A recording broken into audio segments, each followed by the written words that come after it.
Ron and I are fairly well known for our European black forest furniture that we build. But this week we wanted to switch things up a little bit. We decided to go to something maybe a little bit more modern. And we're going to show you how we did it on this live edge version of The Build. It's beautiful. Let's do it.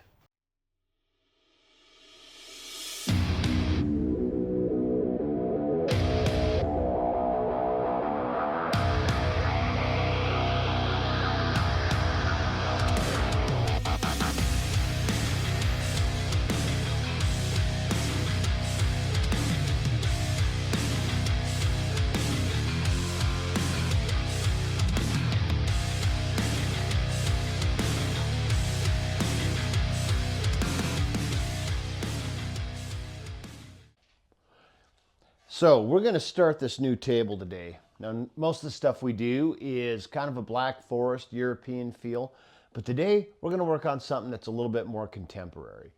Now, to start off with, we took these two just scrap pieces of walnut that we had. We glued them up, and it's going to make a pretty interesting grain pattern. So I'm going to go ahead and start cutting this, and you guys can watch. So we're going to pull this, we're going to cut this out here.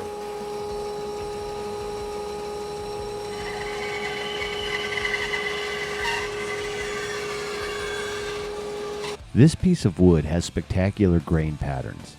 The slabs were left over from a piece of wood that we used on another table. I have to admit, when it comes to keeping scraps, I tend to be a bit of a pack rat. The two pieces of wood do not match on the live edge section, so I will use the bandsaw to create a faux edge so they match a little better. A little more trimming and it's ready to go.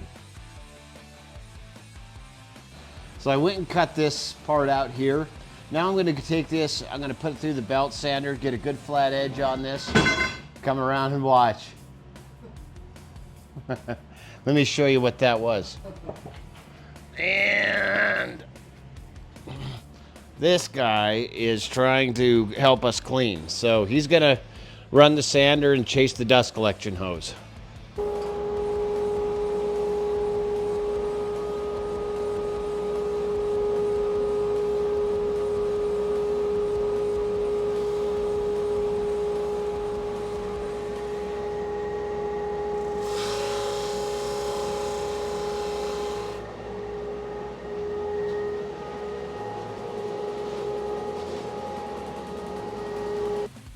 Using the belt sander serves two purposes. It'll cut down on our finish sanding time and give us a flat surface to attach the feet to when that time comes. I only want to take a little bit off at a time to prevent gouging in the wood. Small passes with the sander will also keep our equipment in good working order. So now that we got this thing sanded down, I just sat on the table. It's nice and flat, so it should make a perfect base. I'm going to trim this side here to match that. I'm just going to take a little bit off, but not too much. And then we're going to be ready to sand.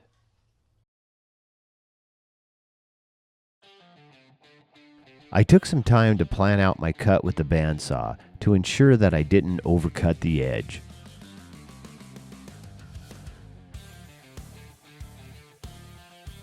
All right, so I got this base cut down, ready to sand, so you guys can watch me do it. I'm gonna try and sculpt some of these edges to kind of keep everything looking the same. So for that, I'm gonna use the Rotex.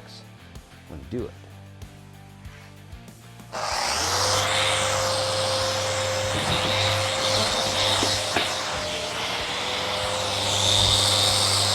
The rotary sander I'm using has a ton of power. It works perfectly for shaping edges and removing a lot of material quickly.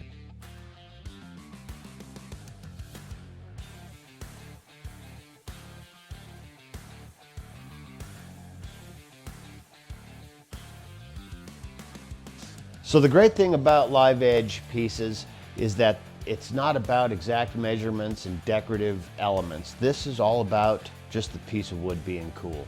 So I'm gonna go ahead and sand this a little bit more, shape it, and then we're gonna get ready to stain it.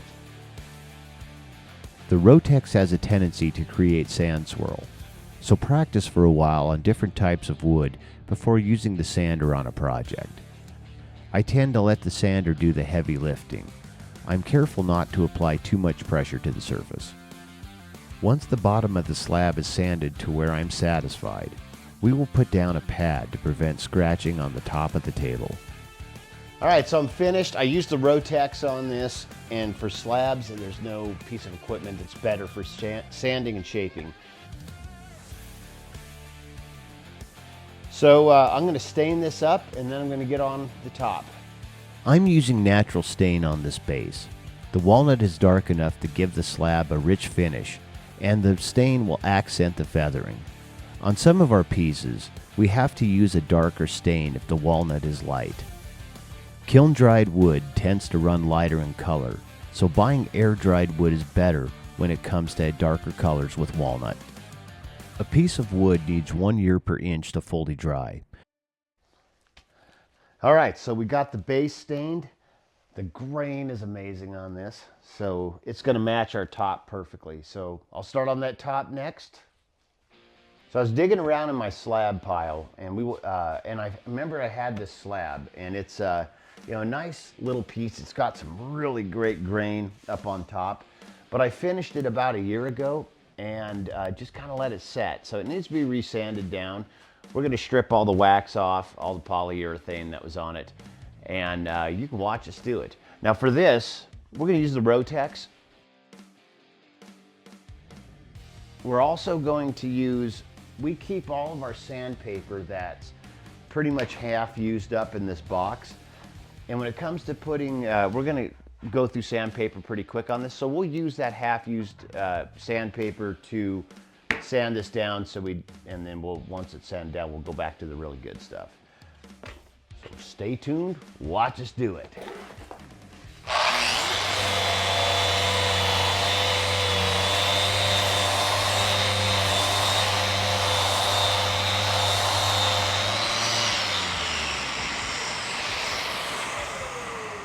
For this particular type of project where we're taking finish off, this Rotex is just amazing. It has a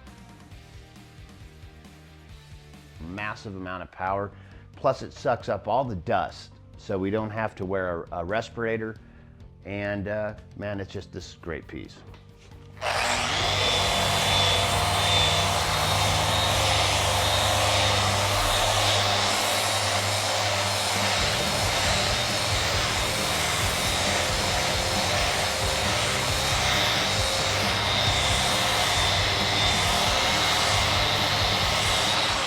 The top for this piece has some really great character. It has a lot of different colors ranging from black all the way down to white and some blues. Last year when I bought this wood, I noticed there was some punky spots. I treated the slab with a wood hardener, and that stabilized the soft spots.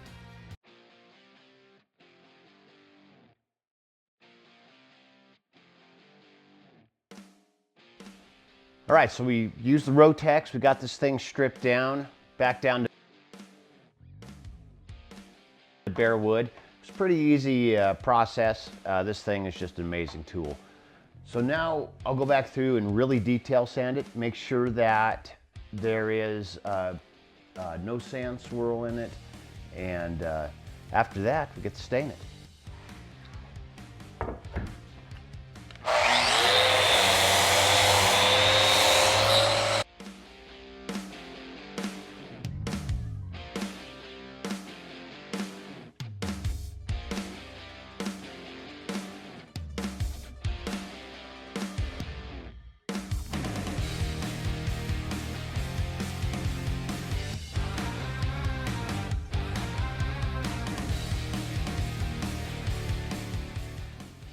So I've got the base sanded down to 120. We're gonna go ahead and do 220, flip it over, and we're gonna do the top. But if you notice, this piece has some really great color in it. And down here, there's some spalted walnut, which is always a nice feature. Spalted wood is a term that refers to wood deterioration. With spalted wood, there are black lines that create an amazing effect. Spalted maple is the wood of choice and is highly coveted when it comes to slabs.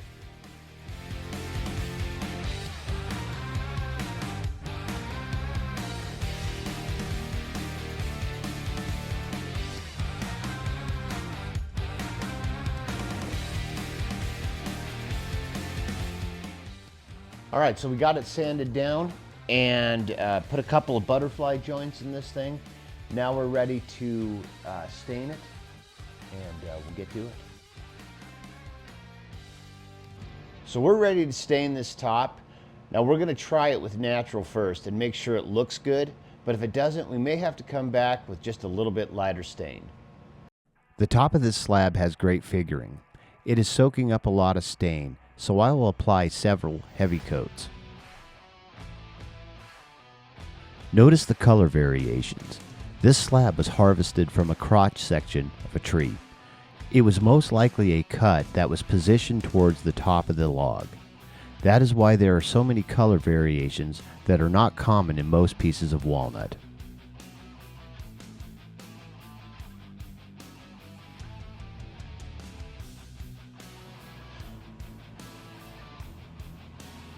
All right, so we're gonna let this dry for a little while. Probably 4 hours is what it takes, but just for precaution, we're gonna let it dry up overnight. Then tomorrow, we're gonna come back, we're gonna attach the antlers to it. Ron is using a UV stain to color the antlers. This will keep the antlers from bleaching if the table is positioned in direct sunlight. Staining will also keep a consistent color between antlers. Some people prefer color variations, but one is as good as the other and really boils down to the preference of the builder. Ron is careful not to apply too much stain at one time. Once the stain is applied, he will add more if needed and only to certain parts of the antler. All right, so we're gonna get ready to anchor these legs to this, but we don't want to do something completely stupid and miss this thing. So we actually trace this thing out on the table. Clever. We're gonna put it on the table. So what we're going to do, we're going to mock these things up based off of this outline. Yep. Okay. Yeah, so we'll mock this thing up based on the outline, and then that way, if for some reason they're not going to fit, then we're not going to commit to putting holes in this Right. thing. And if this, let's say if it doesn't fit, do we make a new base? Possibly. Okay. Most likely, actually. But I think it's going to fit. It's too cool of a base. It's got some great figuring in it, so I think it's going to be awesome. Okay. All right. This stage of the project is called the mock-up. That means we will bolt the table to a spoiler board and try different positions with the antlers. One of the designs we are known for is our three-legged antler tables. By using 3 legs instead of 4, we are able to use bulkier antlers. The side view of our 3-legged tables are just as interesting as the front. Many times with these furniture pieces, they will be positioned in a hallway. The prominent view of the table will be from the side as you walk towards and away from the piece. Keeping the side profile of our pieces elegant is one more thing that sets our pieces apart from the rest. After some positioning and repositioning of the antlers, we found a look that was nice to view from all angles. We are now ready to fit the top. This table is only 11 inches wide in certain spots. If our antlers are positioned wrong, they will protrude out of the back of the table. That is why having a spoiler board is critical, and gives us the option to move the antlers around as needed. We decided to use 5 antlers for our base. The 4th and 5th antlers will tie our base together. They will create a great visual effect and provide enough strength to hold a large amount of weight. This table may end up as a pedestal for a bronze, and we want to make sure that there is enough weight-bearing capabilities to allow for several use options. So, we needed to see how this thing would look on the floor. I like it, man. How about you? I'm not totally convinced on the base yet. I'm just not sure. We think we might need to move it around a little bit, but I think we definitely have something to work with. All right, so let's move around with that base, and then let's see what we go. I do like the grain on that thing. Right. What if we take this thing and we kick this all the way to the back? So lift up on that thing. Now let's set it down and see what it does. the base. It's the only thing that's kind of getting me. But so, you know, like we've got this line coming here, that, and then we have this kind of thing going on here. If this was cut across there, but I don't think it almost needs to go. We cut this thing off like right there, but and make those two pieces even. The more that we cut off that base, the more stability we're going to lose. Yeah. We only have one shot to get this angle right on this slab. If we cut wrong, we will have to rebuild the base. Taking our time, we will measure and remeasure and evaluate the best option before we make the final cut. We were lucky and the base is still usable. Not all modifications go this well. The table was designed around the shape of the base, and a misstep would mean starting from scratch on the antler placement. We were really fortunate with that base that we were able to salvage that. I was going to be really disappointed if we had to start that over because I love the grain, the way it was shaped, and it works so well with the overall table design. But it looks like we lucked out. Good to go. Now that the base is modified, Ron will permanently anchor the top, prep the holes, and move on to the next step. While Ron is filling, I will construct the risers. The risers will get us the height we need to make the table 30 inches tall. The feet will also give us an element of stability in case the table goes on carpet. Now that the base is ready, Ron and I will attach the top section to the bottom.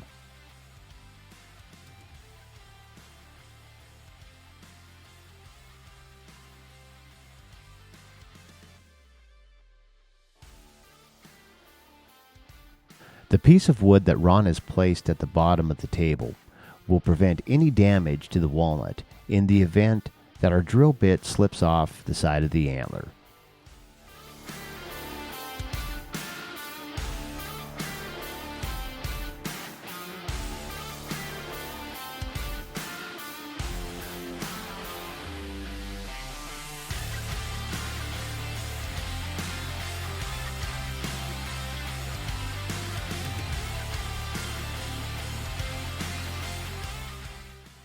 Now that we have the bases secure, we can move the table to get better access.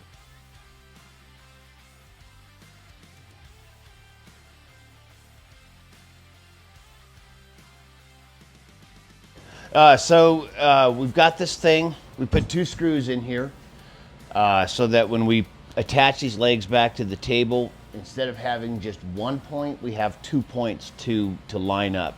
And that should put this thing right back in. Now we're going to take this thing apart. We're going to spray it. Here we are. And then we're going to be done.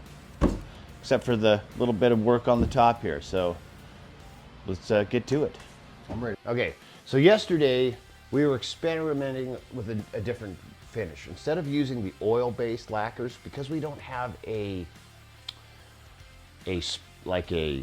dust collection system in here that can eliminate the stuff which can cause flames and stuff, we went ahead and went with a water-based polyurethane on it. We sprayed it on, and then we had our challenges. It's been a work in progress. But we finally figured out how to use it properly, and man, I'm super excited about the way that this finish turned out. It's super smooth, and this stuff, from what I understand and everything I'm reading, is as rock solid as it gets. Rock solid, and we don't have to deal with the fumes. Right. I mean, this, obviously you're going to wear a respirator, but you're not going to be poisoned by it. Exactly. So, you know, anytime you're spraying anything, you always want to use you always want to wear a respirator because the solvents in it, they're never good to breathe in. But this is a whole lot safer for flammability using the water-based or waterborne.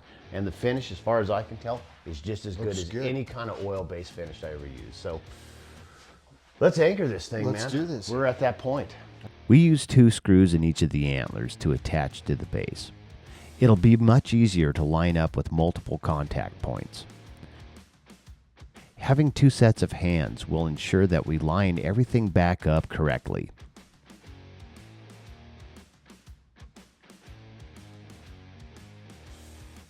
You can see Ron's sacrifice board a little better in this shot. Many times we have to make our own tools. To my knowledge, there is no equipment made specifically for doing antler furniture.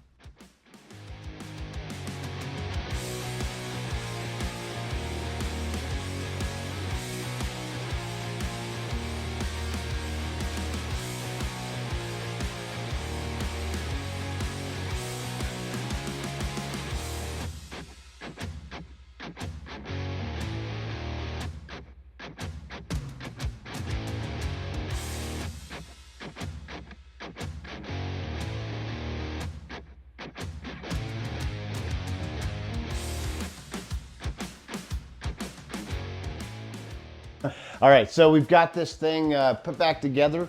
We're gonna do all the finish work, make it look, what's the word, Ron? Presentable. to the Presentable. customer. Yes. All right, we'll do that. We'll show you a picture of it when it's done. Our quality control officer, Charlie, will make sure that everything is as it should be on the base. He gives us the nod and we're good to go. He also wanted to inspect the center section for stability and strength. Once again, he gives us the nod.